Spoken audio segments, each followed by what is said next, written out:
तो students good morning. आप लोगों को मैंने पिछले वीडियो में बताया था कि क्रम विनिमयता का नियम क्या होता है। अगर आप लोगों ने वीडियो देखा है तो आप लोग इस वीडियो को अच्छे से समझ जाएंगे, और अगर आप लोगों ने पिछला वीडियो नहीं देखा तो आप लोग इस चीज़ को नहीं समझ पाएंगे। तो मैं हूं बिरजू वाला, और आज हम चेक करेंगे पूर्ण संख्या, पूर्णांक संख्या और परिमेय संख्याओं के लिए क्रम विनिमयता का नियम सिद्ध होता है या नहीं। तो देखो, पूर्ण संख्याओं के बारे में मैंने आप लोगों को पहले बताया है कि पूर्ण संख्याएं कौन कौन सी होती हैं। 0 से स्टार्ट होने वाली संख्याओं को पूर्ण संख्या कहते हैं, और ये कहाँ तक जाती है? अनंत तक जाती हैं। तो देखो, सबसे पहले हम जोड़ के लिए क्रम विनिमयता को सिद्ध करेंगे। जोड़ के लिए, और जोड़ के लिए क्या था क्रम विनिमय के लिए, यानी कि a प्लस बी बराबर b प्लस a होना चाहिए। ठीक है, यानी कि अगर हम पहली संख्या a ले रहे हैं तो दूसरी संख्या b, लेकिन ये अगर हम इनका क्रम बदल दें, यानी कि पहले स्थान पर b ले लें और दूसरे स्थान पर a ले लें, तो इनका योग समान आना चाहिए। तो a बराबर ले लेते हैं 0 और b बराबर ले लेते हैं 1। ऐसे आप लोग और कुछ भी ले सकते हैं। तो 0 + 1 = 1 + 0, यानी कि a का मान 0 और b का मान 1 रखा, तो दोनों ही कंडीशन में हमें प्राप्त हो गया 1 1। तो ये क्रम विनिमय नियम का पालन करती है जोड़ के लिए, यानी कि पूर्ण संख्याएं जोड़ के लिए क्रम विनिमय नियम का पालन करती है। मैंने टिक लगा दिया। अब इसी तरीके से हम बाकी घटाव के लिए कर लेते हैं। घटाव के लिए मैंने आप लोगों को क्या बताया था? a - b बराबर b - a करके देखेंगे। आप इन पूर्ण संख्याओं में से कोई सी भी पूर्ण संख्या ले सकते हैं। ठीक है, कोई सी भी पूर्ण संख्या ले लो आप लोग, इनमें से ये क्रम विनिमय करके देखना है। यहाँ पर हमने a - b करा है और इसका क्रम बदल दिया, फिर हमने b - a कर दिया। ठीक है, तो a बराबर हम ले लेते हैं 1 और b बराबर आप लोग कुछ भी ले सकते हो और चेक कर सकते हो। तो a बराबर हो गया 1 - 2 = इसको करेंगे 2 - 1। अब देख लेते हैं क्या रिजल्ट आ रहा है। तो 1 में से 2 जाएंगे तो माइनस का 1 आएगा। ठीक है, और इधर क्या आएगा? प्लस का 1 आएगा। तो इस चीज़ को आप लोग नोट कर लें कि ये चीज़ समान नहीं आ रही। एक तरफ माइनस आ रहा है और एक तरफ प्लस आ रहा है, जबकि आंसर हमारा समान आना चाहिए। तो घटाव के लिए जो पूर्ण संख्याएं हैं क्रम विनिमय नियम का पालन नहीं करती।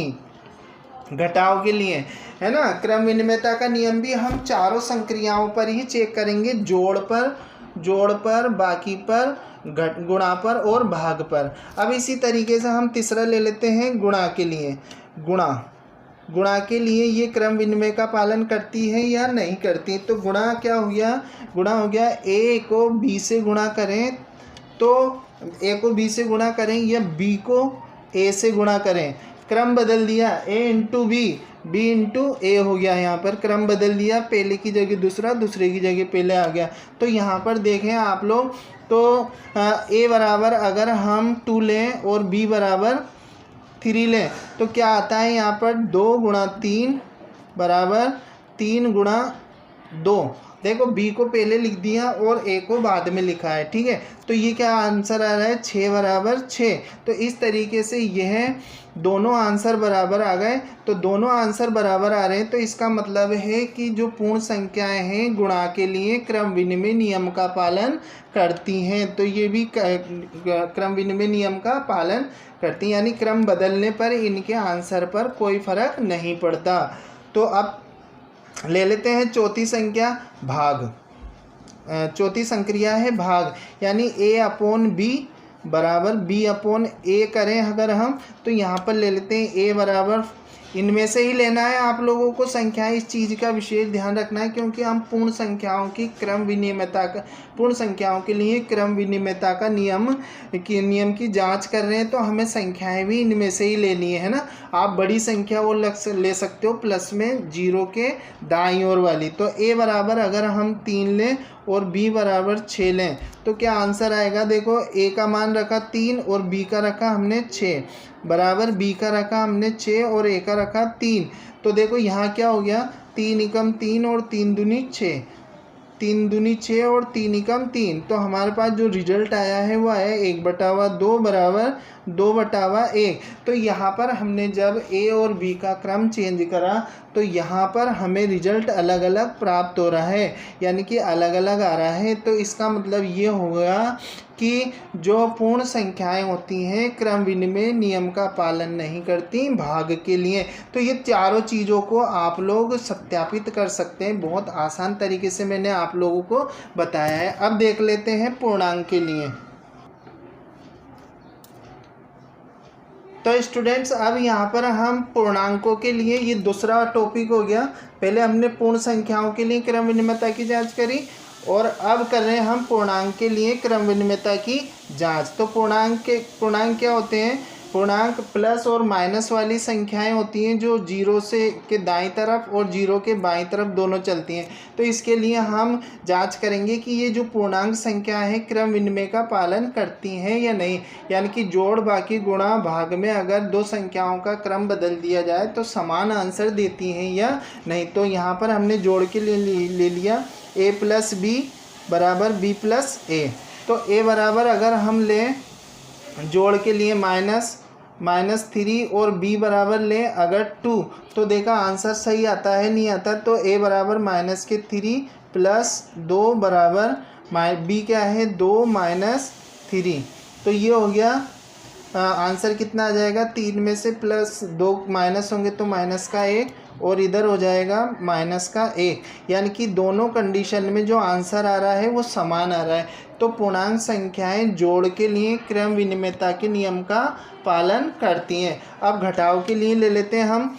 तो हम अगर घटाव के लिए लें a बराबर -2 और b बराबर -3, तो देखो a बराबर -2 और b बराबर +3 ले लेते हैं। तो ये हो गया -2 -3। अब इधर देख लेते हैं +3 -2।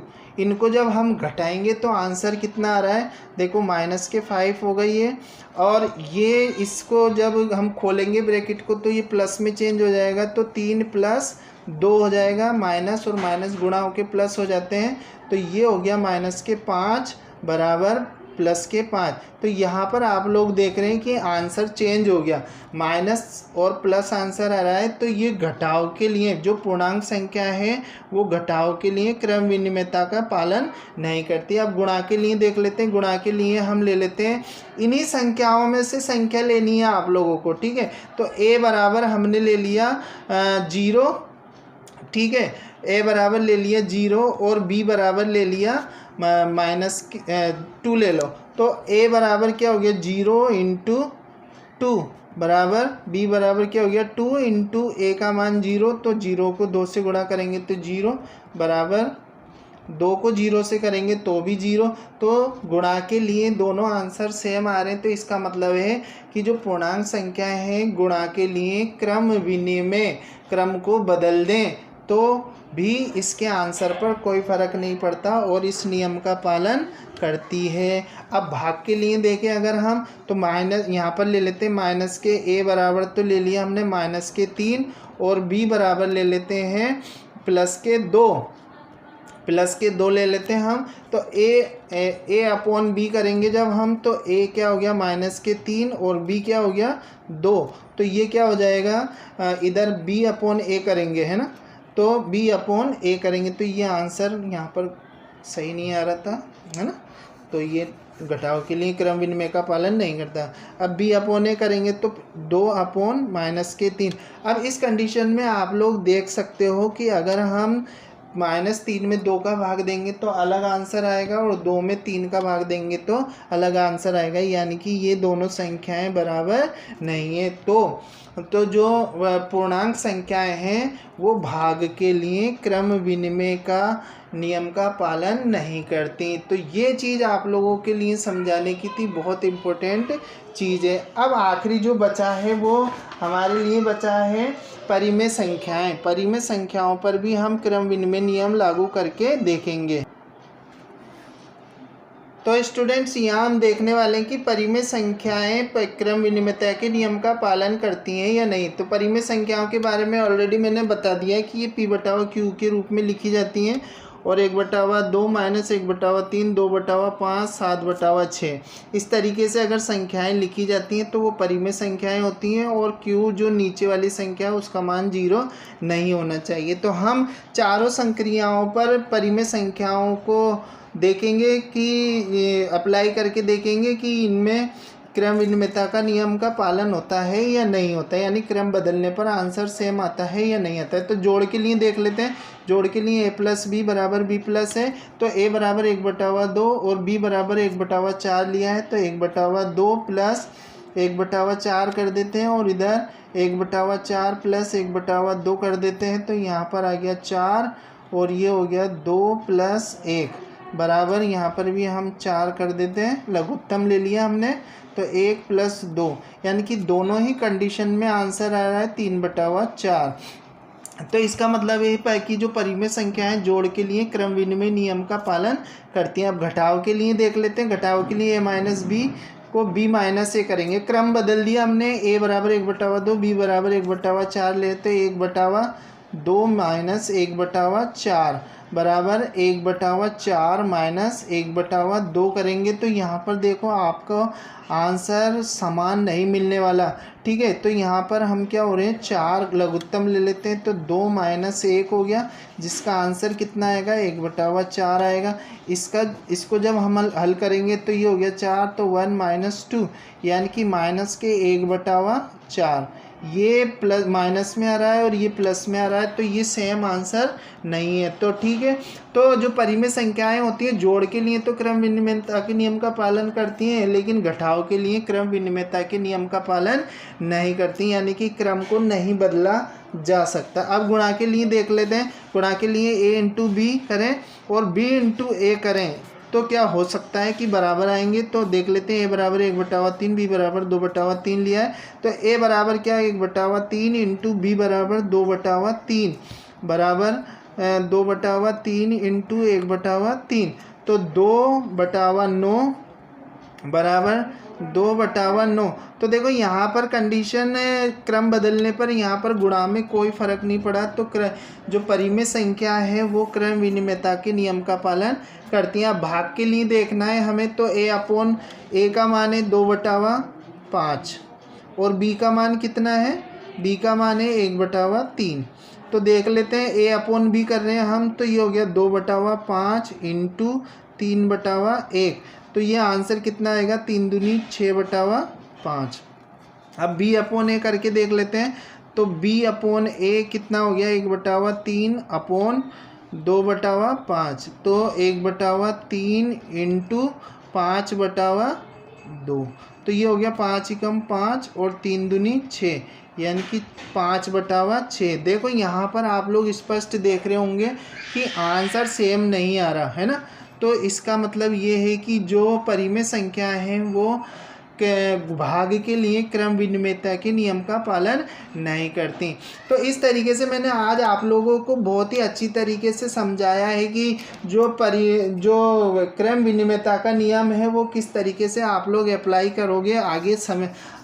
तो आप लोग नोटबुक में इसको अच्छे से उतार लें ताकि आप लोगों को समझ में आ जाए ये चीज़ और अच्छे से आप लोग सीख गए होंगे। और आशा करता हूँ कि आप लोगों को वीडियो बहुत अच्छे से समझ में आए तो एक लाइक ज़रूर कर दो और दोस्तों के साथ शेयर करना है इस वीडियो को। साथ में अगर आप लोग नए हैं चैनल पर तो चैनल को सब्सक्राइब कर दो, साथ में बेल आइकन को प्रेस कर दो ताकि अगला वीडियो जल्दी से आप लोगों तक पहुँच जाए। तो मिलते हैं अगले वीडियो में, तब तक के लिए जय हिंद जय भारत।